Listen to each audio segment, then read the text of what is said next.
ምዕራፍ 3 በዚያም ወራት መጥምቁ ዮሐንስ መንግሥተ ሰማያት ቀርባለችና ንስሐ ግቡ ብሎ በይሁዳ ምድረ በዳ እየሰበከ መጣ።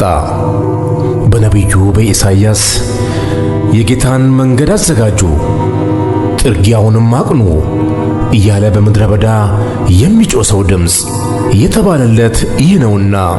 ራሱም ዮሐንስ የግመል ጠጉር ልብስ ነበረው፣ በወገቡም ጠፍር ይታጠቅ ነበር። ምግቡም አንበጣና የበረሃ ማር ነበረ።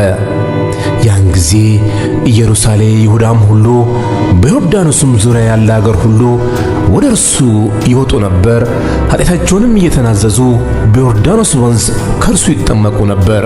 ዳሩ ግን ከፈሪሳውያንና ከሰዱቃውያን ብዙዎች ወደ ጥምቀቱ ሲመጡ ባየ ጊዜ እንዲህ አላቸው፣ እናንተ የእፉኝት ልጆች ከሚመጣው ቁጣ እንድትሸሹ ማን አመለከታችሁ?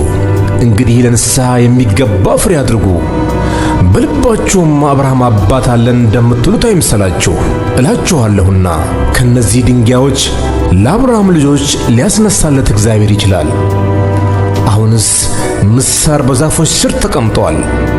እንግዲህ መልካም ፍሬ የሚያደርግ ዛፍ ሁሉ ይቆረጣል፣ ወደ እሳትም ይጣላል። እኔስ ለንስሐ በውሃ አጠምቃችኋለሁ።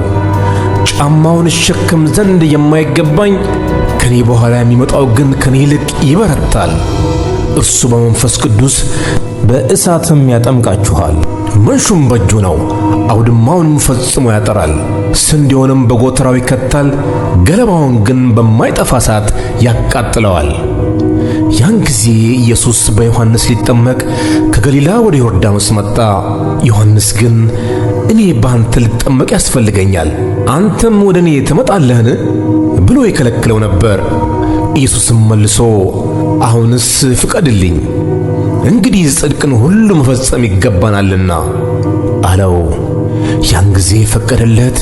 ኢየሱስም ከተጠመቀ በኋላ ወዲያው ከውሃ ወጣ። እነሆ ሰማያት ተከፈቱ፣ የእግዚአብሔርም መንፈስ እንደ ርግብ ሲወርድ በእርሱ ላይም ሲመጣ አየ። እነሆም ድምፅ ከሰማይ መጥቶ በእርሱ ደስ የሚለኝ የምወደው ልጄ ይህ ነው አለ።